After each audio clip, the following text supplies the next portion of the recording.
plusieurs centaines d'années, nous regardons la planète rouge avec une grande curiosité. Le corps céleste, semblable à la Terre, est le quatrième du système solaire et le plus proche voisin de la Terre. La planète a un diamètre 2 fois moins grand que celui de la Terre, mais son poids ne représente qu'un dixième de celui de notre planète. Cela est dû à sa faible densité et se traduit par une force d'attraction relativement faible. Malgré sa distance d'au moins 56 millions de kilomètres, Mars semble être à portée de main. Si vous souhaitez quitter la Terre avec nous pour voyager aux confins de l'univers, veuillez cliquer sur la mention j'aime, abonnez-vous à Simply Space et attendez avec impatience nos futures vidéos. Commençons notre voyage vers la mystérieuse planète Mars.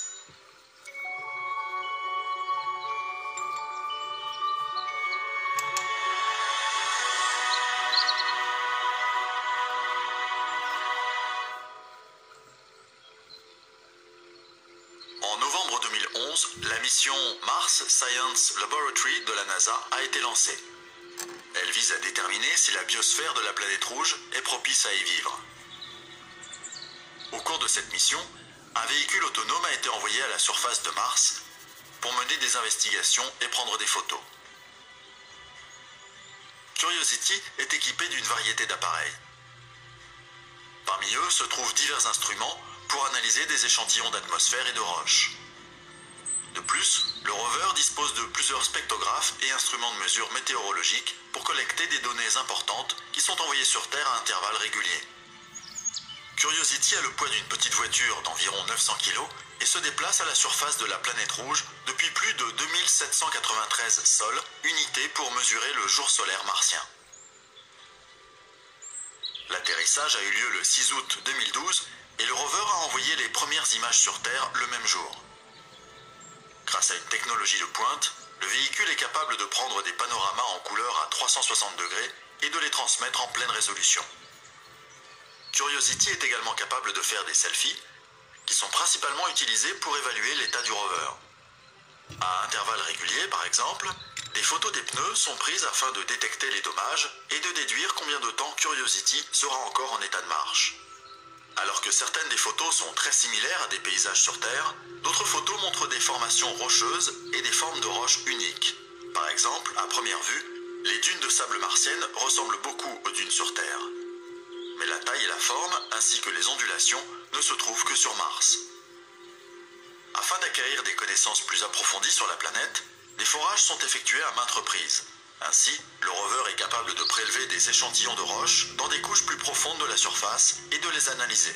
Saviez-vous que Mars a 2 lunes sur son orbite? Curiosity a déjà pu prendre des photos des 2 corps célestes, Phobos et Deimos. Vous pouvez voir l'arrondi irrégulier des lunes, qui sont relativement petites par rapport à la Lune terrestre. La plus grande des 2 lunes, Phobos, n'a qu'une dimension d'environ 20 km. Olympus Mons.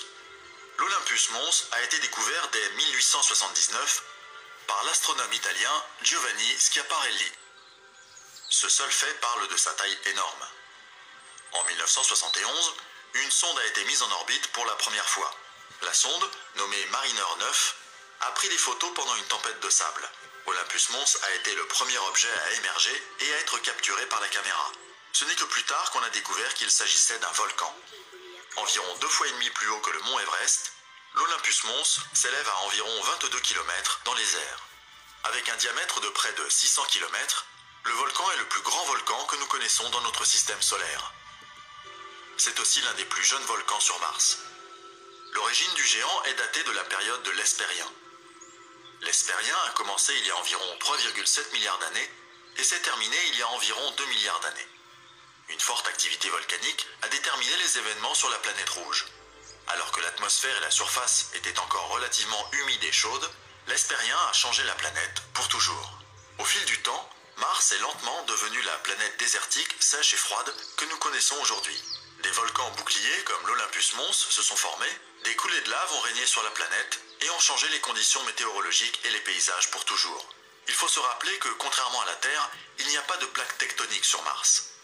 Seule la force des rivières de lave a été responsable de la formation de tels géants. Bien sûr, la gravité sur Mars est bien moindre que sur Terre. C'est la seule raison pour laquelle il est possible pour les montagnes et les volcans de se développer à une altitude aussi énorme.